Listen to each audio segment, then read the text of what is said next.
श्री श्री वेंकटेश्वर तिरुपति बालाजी की जीवन कथा और उनकी महिमा के बारे में विस्तार से जानते हैं। तिरुपति बालाजी मंदिर का रहस्य संपूर्ण कथा। भारत के सबसे चमत्कारिक और रहस्यमय मंदिरों में से एक है श्री वेंकटेश्वर तिरुपति बालाजी। तिरुमला की पहाड़ियों पर स्थित इस मंदिर में भगवान वेंकटेश्वर का आशीर्वाद लेने के लिए लाखों भक्त आते हैं। मान्यता है कि भगवान श्री वेंकटेश्वर बालाजी अपनी पत्नी पद्मावती के साथ तिरुमल में निवास करते हैं।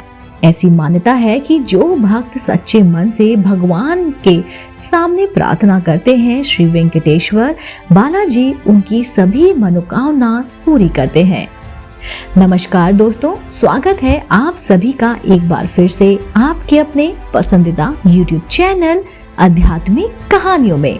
दोस्तों, आज इस वीडियो में हम आपको बताएंगे तिरुपति बालाजी मंदिर का संपूर्ण इतिहास। आइए जानते हैं। श्री वेंकटेशाय नमः। सूत जी ने नौकादि महामुनि को श्री वेंकटेश्वर के जीवन चरित्र और उनकी लीलाएं विस्तार से बताई हैं। पवित्र भरत खंड में नैमिष नामक अरण्य प्रांत महा पुण्य स्थल है। वेद देवर्षि महर्षि तथा महानु निर्णय तपस्या कर रहे थे। श्री वेद व्यास महर्षि ने रचना की गई 18 पुराणों को सूत महर्षि ने शौनकादि महामुनियों को सुनाया था। शौनकादि महामुनियों ने सूत महर्षि से प्रार्थना की थी, हे महर्षि, कलयुग प्रत्यक्ष देवम श्री वेंकटेश्वर बालाजी का चरित्र और उनकी लीलाएं बताइए। सूत महाराज ने उनकी प्रार्थना स्वीकार करके श्री वेंकटेश्वर बालाजी का निवारण किया और उनकी लीलाओं को इस प्रकार सुनाया। हे मुनिवर, कलयुग में पृथ्वी पर जन्मा और सर्व मानव कोटि जीवराशियों को पाप कर्मों से विमुक्त देने के लिए श्री महाविष्णु ने वेंकटेश्वर स्वामी बालाजी के नाम से वेंकाटचल पर अवतरित हुए। उनकी महिमा अपार है।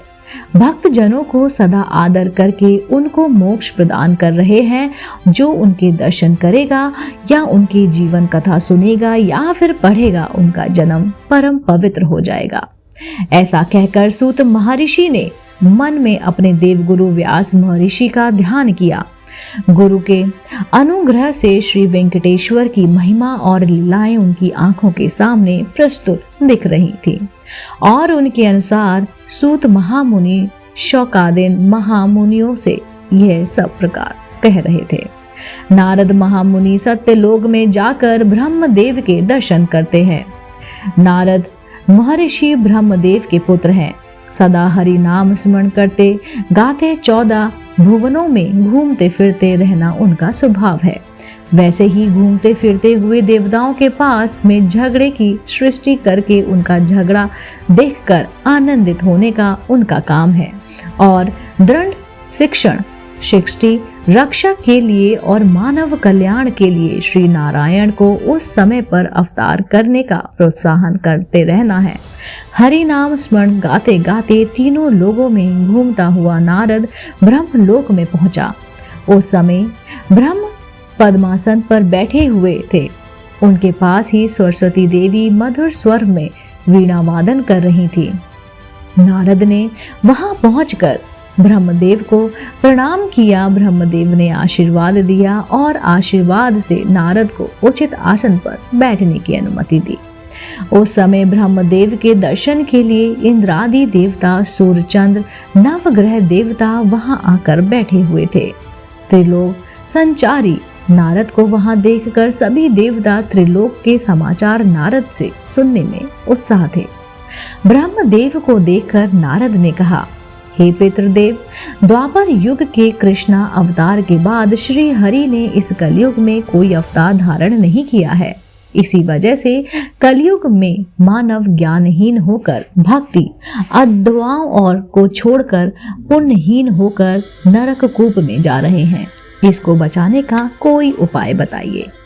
ब्रह्मदेव नारद का उद्देश्य जानकर कहा, हे पुत्र, तुम तो त्रिलोकी संचारी हो, जहाँ जो कुछ होता है वहाँ उसका प्रतिकार करना भी तुम जानते हो। तुम संकल्प मात्र से कई महान कार्य कर चुके हो। तुम ही ऐसा कोई उपाय सोचो जिससे मानव कल्याण के लिए श्रीहरि का अवतार हो। इससे तुम्हारी कीर्ति बढ़ जाएगी और कलयुग का भी उद्धार हो जाएगा। नारद ने ब्रह्मदेव की बातें सुनी और भविष्यकार को मान में सोचते हुए ब्रह्मदेव से विदा लेकर वहां से रवाना हुए। नारद के इस महान कार्य को देखकर इंद्र आदि देवता बहुत संतुष्ट हुए।